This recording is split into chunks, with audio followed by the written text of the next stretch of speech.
South Dakota Senator Mike Rounds joins us now. Senator, thanks so much for getting up this morning. Thank you, Senator. Hey, good morning. Appreciate the opportunity to visit. You got it, Senator. So tell me, what is the objective of the Republicans on the committee now? Because we know that the left, they're going to come out swinging. Schumer has already made it very clear that this is their time of resistance, payback. So what are you guys going to do? Yeah, look, first of all, we'll respond to their procedural challenges. They don't like the idea of not having two go-arounds in the Senate.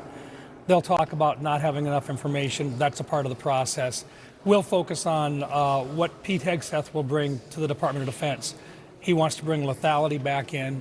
He has a bigger focus on it from a guy who was boots on the ground. We want that back in on the top level in the Department of Defense. That means talking about how you deliver the best of the equipment and the training to that young man or that young woman who is at or near the front lines.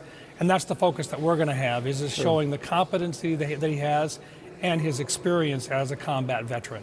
Well, Senator, we've seen these things before. We know that the opposition party is going to try to knock him off kilter. I'm sure you've had your ear to the wall. Have you heard what kind of surprises the Democrats have got in store?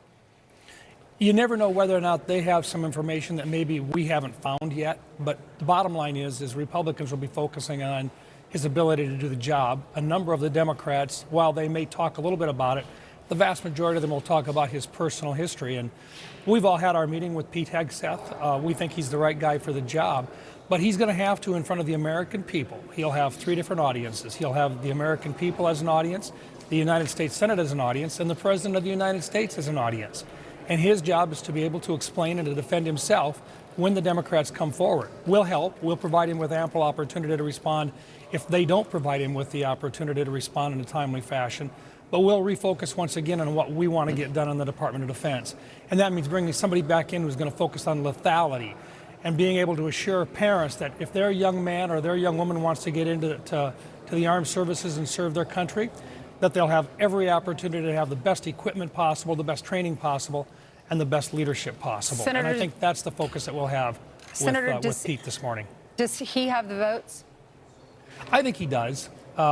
Naturally, it's a matter of within the Armed Services Committee itself and then also on the floor of the Senate. But everything that I've seen and all the discussions I have indicate that Pete Hegseth will be the next Secretary of Defense. Is there any scenario where it's more than one day, real quick?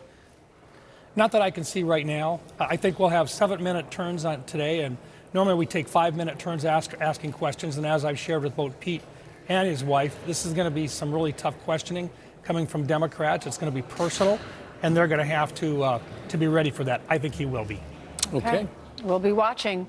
I think it'll last till 2 or 2:30, and then if he is approved today and gets the votes, then he's confirmed, right? Or they do the votes? Well, no, it's the committee. They do the votes next Monday? Yep. On the 20th? Right. Next week, yeah. Well, thank you for the preview, sir. Thanks, Senator.